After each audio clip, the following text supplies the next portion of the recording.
Hi everyone, I am Chandresh Mehta. Welcome back to my channel step up. तो इस topic को शुरू करने से पहले मैं आपको बताना चाहूँगी कि इससे पहले हमने एक सीरीज़ की शुरुआत की थी जो कि child development and pedagogy series थी, जिसको कि हमने 60 वीडियोस में कंप्लीट कर दिया है। जिसने ये वीडियोस नहीं देखी है और जो टीचिंग एग्जाम की तैयारी कर रहे हैं तो प्लीज़ विजिट माय चैनल और अच्छे से इन टॉपिक्स को कवर कर दीजिए। तो आज से हम एक नए सीरीज़ की शुरुआत करने वाले हैं जो कि है development of education system before independence era and after independence era. तो इस वीडियो में हम बात करेंगे development of education under British rule, या हम कह सकते हैं history of education under east India company. तो अगर हम बात करें ईस्ट इंडिया कंपनी की तो ये हमारे भारत देश में 1608 से लेकर 1947 तक रही और as an administration East India Company ने 1773 के बाद काम किया। उससे पहले जस्ट ये एक ट्रेडिंग कंपनी थी, भारत में व्यापार करने आए थे और व्यापार करते दौरान ही इन्होंने देखा कि ये हमारे भारत देश पर शासन कर सकते हैं और तभी इन्होंने 1773 के बाद भारत देश पर शासन किया। ईस्ट इंडिया कंपनी ने भारत में एजुकेशन सिस्टम को डेवलप करने के लिए काफ़ी एमिनेंट वर्क किया था, लेकिन क्वेश्चन ये अराइज होता है कि why were British east India company so interested in developing a education system in India, कि भारत के लोगों को एजुकेट करने के पीछे इनका आखिर में मकसद क्या था, पर्पस क्या था जिसके लिए ये भारतीयों को एजुकेशन देना चाहते थे। The main thing is that the company wanted some educated Indians who could assist them in administration work, कि एडमिनिस्ट्रेशन में जो सी ग्रेड या डी ग्रेड का जो वर्क होता है, लोअर पोस्ट का जो वर्क है लाइक क्लरिकल वर्क, उसमें ये इंडियन पीपल को रखना चाहते थे। इसलिए ये इंडियंस को एजुकेशन देना चाहते थे सो दैट कि कम सैलरी में ये उनसे ज़्यादा काम निकाल सके। Next purpose is that they wish to create a class of Indians जो कि रंग रूप ब्लड में तो इंडियंस हो, लेकिन टेस्ट, आउटर अपीयरेंस, सोच, आइडियाज़, एफिलेशन, ये सब कुछ ब्रिटिशर्स की तरह हो, इसलिए भी ये भारतीयों को एजुकेशन देना चाहते थे। थर्ड पर्पस इज दैट जो क्रांतिकारी इंडियंस थे, एनलाइटन्ड इंडियंस थे, वो चाहते थे कि भारत का जो एजुकेशन, ट्रेडिशनल एजुकेशन सिस्टम है उसमें चेंज आए और मॉडर्नाइजेशन आए हमारे एजुकेशन सिस्टम में। Next is Christian missionaries. अब ब्रिटिशर्स के दौरान ही मिशनरीज भारत में आए सो दैट कि ये यहाँ पर अपने कल्चर को प्रमोट कर सके, अपने धर्म का प्रचार एवं प्रसार कर सके। इसके लिए ज़रूरी था यहाँ के ट्रेडिशनल एजुकेशन सिस्टम में इम्प्रूवमेंट, जिसकी वजह से ये वहाँ के कल्चर को भारतीय लोग अच्छे से समझ सके। इसके लिए ये चाहते थे भारत के लोगों को एजुकेट करना। इन शॉर्ट हम कह सकते हैं कि ईस्ट इंडिया कंपनी का अपना मकसद, अपना पर्पस था भारतीयों को एजुकेशन देने के पीछे। और माना जाता है कि मॉडर्न सिस्टम ऑफ एजुकेशन की शुरुआत चार्टर एक्ट 1813 के बाद मानी जाती है, क्योंकि चार्टर एक्ट 1813 एक ऐसा कानून था जिन्होंने क्रिश्चियन मिशनरीज को भी अलाउ किया था कि वो भारत में आए और मॉडर्न सिस्टम ऑफ एजुकेशन को इम्प्रूव करे, मॉडर्नाइजेशन लाए एजुकेशन सिस्टम में। Next is the development of education can be divided into 3 parts. देखो ये हम कर रहे हैं कि एजुकेशन सिस्टम को किस तरह से इम्प्रूव किया गया बिफोर इंडिपेंडेंस एरा, कि 1947 से पहले हमारे एजुकेशन सिस्टम को किस तरह से इम्प्रूव किया गया, किस तरह से मॉडर्न सिस्टम ऑफ एजुकेशन आया बिफोर इंडिपेंडेंस एरा। तो इसके लिए हमने इसे डिवाइड किया है इनटू 3 पार्ट्स। सबसे पहले एफर्ट्स देखेंगे ईस्ट इंडिया कंपनी के for the improvement in education system, फिर क्रिश्चियन मिशनरीज आए, इनका क्या योगदान रहा है भारतीयों में एजुकेशन सिस्टम को इम्प्रूव करने के लिए, and third is efforts of Indian reformers, इनका क्या था, जो भारतीय क्रांतिकारी लोग थे इनका क्या योगदान रहा है भारतीयों में एजुकेशन सिस्टम को इम्प्रूव करने के लिए बिफोर इंडिपेंडेंस एरा, बिफोर 1947। तो इस वीडियो में हम बात करेंगे efforts of east India company and British government in the development of education. तो सबसे पहले हम जानेंगे भारत में एजुकेशन सिस्टम कैसा था बिफोर कंपनी रूल। तो कंपनी रूल से पहले, ईस्ट इंडिया कंपनी से पहले यहाँ पर हिंदू लोग अपने अकॉर्डिंग शिक्षा देते थे, पाठशाला या टेम्पल में ये शिक्षा देते थे अपने कल्चर को प्रमोट करने के लिए, वेयर एज मुस्लिम पीपल अपने कल्चर को प्रमोट करने के लिए मदरसाज एंड मकताब्स में एजुकेशन देते थे। अब ईस्ट इंडिया कंपनी ने क्या किया, यहाँ के कल्चर को समझने के लिए यहाँ के लिए इंस्टीट्यूशंस ओपन किए सो दैट कि यहाँ के कल्चर को ये प्रमोट कर सके और यहाँ के लोगों को विश्वास दिला सके कि how much they values their culture, इसके लिए इन्होंने क्या किया, मदरसास ओपन किए for the development of Persian law, Islamic law, या हम कह सकते हैं मुस्लिम लॉ को समझने के लिए मदरसास ओपन किए। और सबसे पहले इन्होंने कलकत्ता मदरसास एस्टेब्लिश किया वॉरेन हेस्टिंग्स के समय 1781 में, सो दैट कि मुस्लिम लॉ को समझ सके। सेकंड, इन्होंने हिंदू कल्चर को प्रमोट करने के लिए संस्कृत कॉलेज एस्टेब्लिश किया by the Jonathan Duncan in 1791 and fort William college जो कि कलकत्ता में है 1800 में एस्टेब्लिश किया, जहाँ पर सिविल सर्वेंट्स को एजुकेशन दी जाती थी, सिविल सर्वेंट को ट्रेनिंग दी जाती थी। ये 3 मोस्ट इंपॉर्टेंट काम थे ईस्ट इंडिया कंपनी के। वॉरेन हेस्टिंग्स के समय कलकत्ता मदरसा 1781 में एस्टेब्लिश किया, संस्कृत कॉलेज 1791 में एंड फोर्ट विलियम कॉलेज 1800 में एस्टेब्लिश किया गया। ये इन इंस्टीट्यूशन को एस्टेब्लिश करने का एकमात्र मकसद था यहाँ के लोगों को विश्वास दिलाना कि ये कितना प्रमोट करना चाहते हैं इंडियन कल्चर को। तो ये थे ब्रिटिशर्स के इंडिविजुअल लेवल पर efforts to promote Indian culture. इसमें सरकार का कोई रोल नहीं था। लेकिन इसके बाद एक ऐसा कानून आया जिसकी वजह से ऑफिशियल लेवल पर एजुकेशन को आगे बढ़ाया गया, और वो कानून था चार्टर एक्ट 1813। ये काफ़ी इम्पॉर्टेंट एक्ट है हमारे एजुकेशन सिस्टम को इम्प्रूव करने के लिए, या हम कह सकते हैं development in the modern system of education. अब चार्टर एक्ट 1813 क्या कहता है? It was the first step toward education being made an objective of the government. इससे पहले सरकार का कोई रोल नहीं था, लेकिन अब सरकार पूरा रेख देख करेगी एजुकेशन सिस्टम को इम्प्रूव करने के लिए। Incorporated the principle of encouraging learners and promoting knowledge of modern science in the country. The act directed to the company to sanction 1 lakh rupee annually for the purpose. Government also set up 3 Sanskrit college at Calcutta, Delhi and Agra. अब charter act 1813 के तहत British सरकार की responsibility थी कि ये भारत में education system को इम्प्रूव करे, और इसके तहत ही 1 लाख की राशि दी गई for the improvement in education system, और एनकरेज किया गया लोगों को सो दैट कि ये मॉडर्न सिस्टम ऑफ एजुकेशन में पार्टिसिपेट कर सके और भारत में मॉडर्न साइंसेस को इनकलकेट कर सके।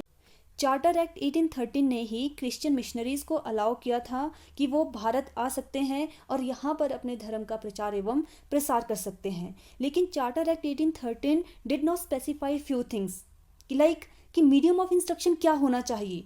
भारत के लोगों को अगर आपने पढ़ाना है, यहाँ पर एजुकेशन को इम्प्रूव करना है, तो यहाँ मीडियम ऑफ इंस्ट्रक्शन क्या होना चाहिए? क्या भारतीयों की भाषा होनी चाहिए, या English should be the medium of instruction? और ना ही चार्टर एक्ट ये बता पाया कि मॉडर्न स्टडीज़ ही करवानी है या फिर यहाँ पर ट्रेडिशनल सिस्टम ऑफ एजुकेशन को ही कंटिन्यू रखना है। इस बात को ये नहीं बता पाए थे, चार्टर एक्ट में ये मेंशन नहीं किया था। तो इस कॉन्फ्लिक्ट को दूर करने के लिए यहाँ पर 2 गुट बन गए।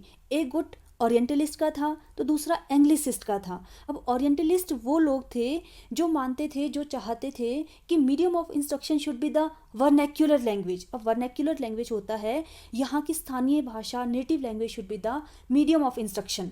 क्षेत्रीय भाषा होनी चाहिए medium of instruction.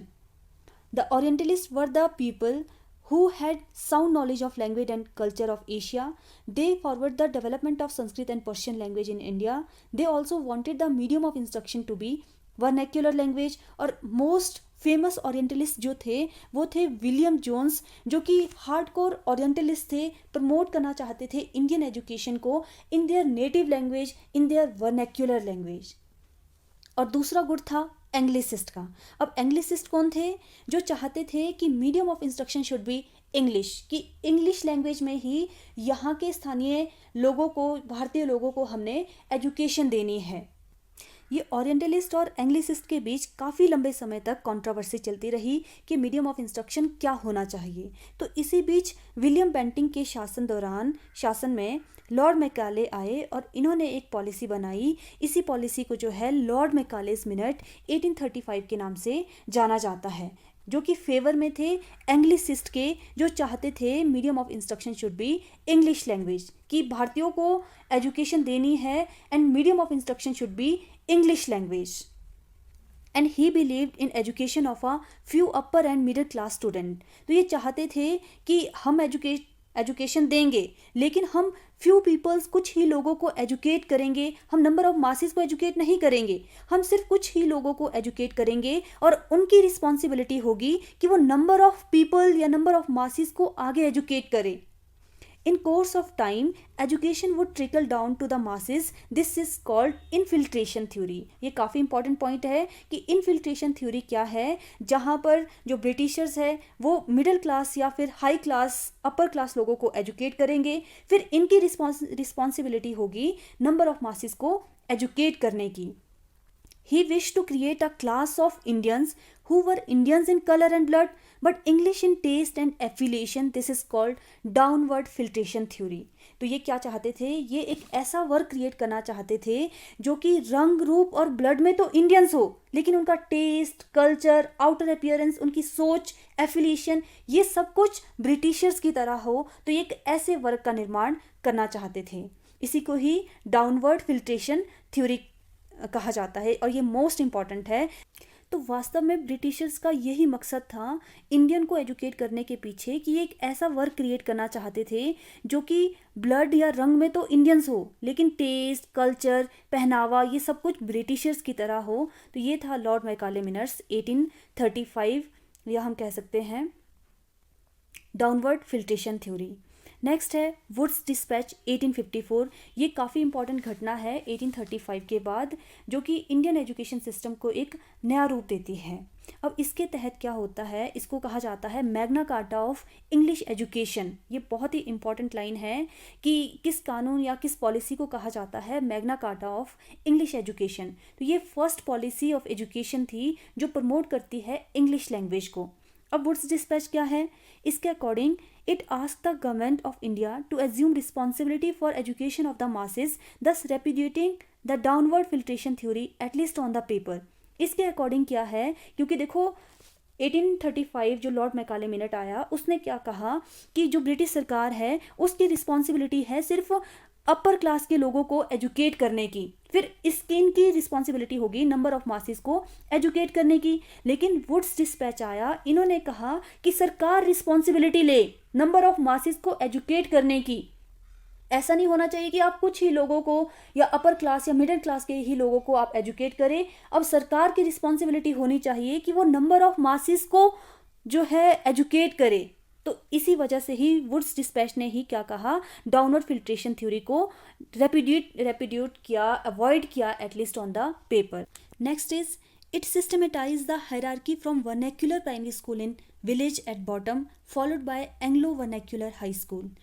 It recommended English as the medium of instruction for higher study and vernacular at school level. देखो इसी वुड्स डिस्पैच के अकॉर्डिंग ही प्राइमरी एजुकेशन या स्कूल लेवल की एजुकेशन वर्नैक्युलर में होनी चाहिए, वहाँ की नेटिव लैंग्वेज में होनी चाहिए, स्थानीय भाषा में होनी चाहिए, और English should be the medium of instruction for higher level. अब ऐसा नहीं है कि ये उस समय ही था, हम रिसेंट की बात करें 10-20 साल पहले की भी अगर बात करें तो चौथी के बाद या फिर छठी के बाद ही इंग्लिश को इंट्रोड्यूस किया जाता था. अगर मैं अपनी बात करूं तो मैंने भी 4th क्लास के बाद ही ABCD पढ़ी है, इंग्लिश लैंग्वेज पढ़ी है. तो ये किसकी देन थी, वुड्स डिस्पैच की ही देन थी, जो कि कहते हैं कि प्राइमरी एजुकेशन क्या होनी चाहिए, स्थानीय भाषा में होनी चाहिए, मातृभाषा में होनी चाहिए, और हायर एजुकेशन जो होनी चाहिए that should be in the English language.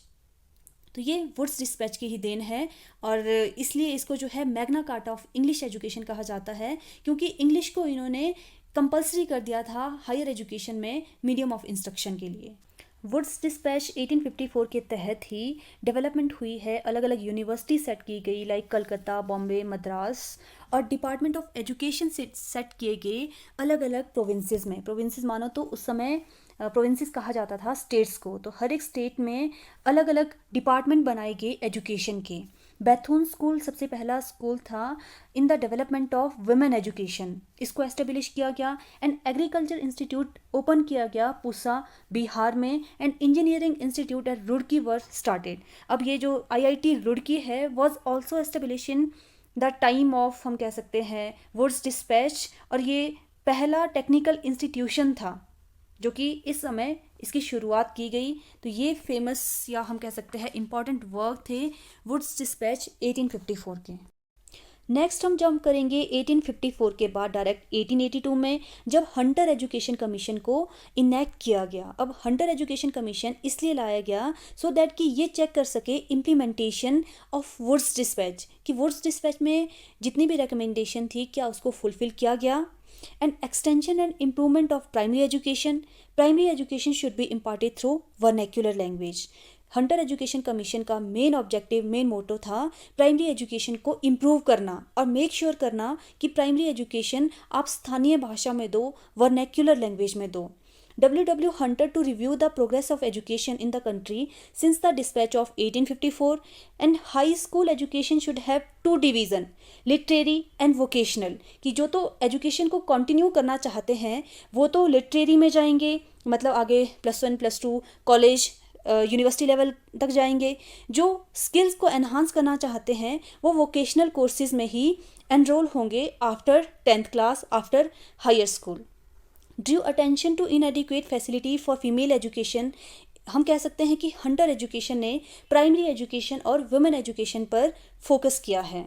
हम बात करेंगे इंडियन यूनिवर्सिटीज़ एक्ट 1904। देखो इससे पहले जितने भी हमने बात की थी, हम बात कर रहे थे प्राइमरी एजुकेशन को इम्प्रूव करने की, लेकिन इस एक्ट के तहत हम बात करेंगे यूनिवर्सिटी एजुकेशन को इम्प्रूव करने की। तो हम बात करें तो 1902 में एक कमीशन सेट किया गया अंडर सर थॉमस रेले, और इसी को रेले कमीशन के नाम से जाना जाता है, जिसकी वजह से इंडियन यूनिवर्सिटी एक्ट 1904 को पास किया गया। इसी एक्ट के तहत ये कहा गया कि मोस्ट ऑफ द जितनी भी इम्प्रूवमेंट है एजुकेशन में, हायर एजुकेशन में, उसके लिए 5 लाख रुपए की जो राशि है उसको सैंक्शन किया गया और मोर फोकस किया गया स्टडी, हायर एजुकेशन की स्टडी पर, रिसर्च वर्क पे ज़्यादा से ज़्यादा काम किया गया। Most of the fellows of the universities were to be nominated by the government. अब गवर्नमेंट डिसाइड करेगी फेलो वर्क किसको देना है। तो ये सारा काम था यूनिवर्सिटी एक्ट 1904 का। Next is government resolution on education policy 1913। अब भारत के कुछ लोग चाहते थे कि ब्रिटिश सरकार भारत में फ्री एंड कंपल्सरी एजुकेशन करे प्राइमरी एजुकेशन को। The government refuse to take up the responsibility of compulsory education. अब जो ब्रिटिश सरकार है उन्होंने इस चीज़ को अवॉइड किया कि वो पूरी रिस्पॉन्सिबिलिटी लेंगे फ्री और कंपल्सरी एजुकेशन को करने की। बट इन्होंने क्या कहा, इन्होंने इस आइडिया को एक्सेप्ट किया कि हम इलिटरेसी को तो रिमूव करेंगे, लेकिन ये मेक श्योर नहीं करेंगे, ये रिस्पॉन्सिबिलिटी नहीं करेंगे कि प्राइमरी एजुकेशन को हम कंपल्सरी करें थ्रू आउट द प्रोविंसेस। तो ये इनकी रिकमेंडेशन थी इस पॉलिसी की कि ये एजुकेशन पॉलिसी 1913 के तहत इस चीज़ को एक्सेप्ट तो कर रहे हैं कि रिमूवल करेंगे इलिटरेसी की, बल्कि इलिटरेसी को तो रिमूव करेंगे, साक्षरता को बढ़ाएंगे, लेकिन इस बात से अग्री नहीं थे कि कंपल्सरी करेंगे प्राइमरी एजुकेशन को थ्रू आउट द प्रोविंसेस। तो ये था government resolution on education policy 1913। Next हम बात करेंगे सैडलर यूनिवर्सिटी कमीशन। इस कमीशन को इसलिए अपॉइंट किया गया था सो दैट कि ये चेक कर सके improvement in the field of education at university level. In 1917, the government appointed the Calcutta University Commission with Dr. M.E. Sadler as its chairman. The objective of commission was to inquire into the condition and problem of the University of Calcutta. इसी Sadler commission के तहत आपका जो 12 year system है, school system है, इसी को implement किया गया। आज की डेट में भी क्या होता है कि हम जो है 12 साल की स्कूलिंग पूरी करके डिग्री कोर्स में इन्वॉल्व होते हैं, कॉलेजेस में जाते हैं। तो ये किसकी देन है? सैडलर कमीशन की ही देन है, जिसकी वजह से हम 12 साल की स्कूली शिक्षा को प्राप्त करते हैं। 12 year school course was recommended, creation of intermediate colleges was proposed for the purpose. Sadler commission के तहत ही 12 साल की स्कूली शिक्षा के बाद 3 साल के डिग्री कोर्स करने के बाद ही बच्चा यूनिवर्सिटी एजुकेशन को प्राप्त करेगा। तो ये रिकमेंडेशन थी सैडलर यूनिवर्सिटी कमीशन की। नेक्स्ट हम बात करेंगे Hartog committee 1929। The Hartog committee was set up to report on development of education. Emphasis should be given to primary education. For improvement in the standard of university education, admission should be restricted. अब Hartog committee 1929 में कहा गया, ये पूरी तरह से focus करता है प्राइमरी एजुकेशन को इम्प्रूव करने की। और यहाँ पे स्टेगनेशन आ रहा है, वेस्टेज आ रहा है, मतलब बच्चे एडमिशन ले रहे हैं, एडमिशन लेने के बाद बच्चा स्कूल छोड़ के कहीं जा रहा है, कोई काम कर रहा है। तो इस बात को ओवरव्यू करना, इस बात के लिए मेक श्योर करना कि बच्चा जो है कंटिन्यू रहे, अगर बच्चा एडमिशन ले रहा है तो वो कंटिन्यू अपनी शिक्षा को ग्रहण करे।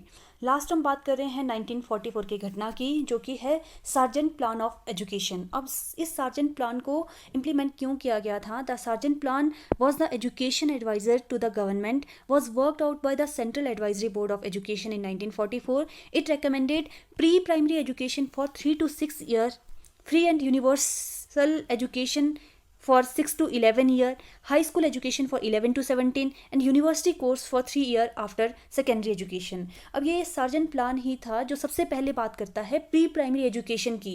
3 से 6 साल के जो बच्चे हैं इनको भी आपने एजुकेट करना है, एजुकेशन देनी है। तो ये सबसे पहले बात की गई सार्जेंट प्लान में। तो ये मोस्ट रिकमेंडेशन है सार्जेंट प्लान की अबाउट प्री प्राइमरी एजुकेशन।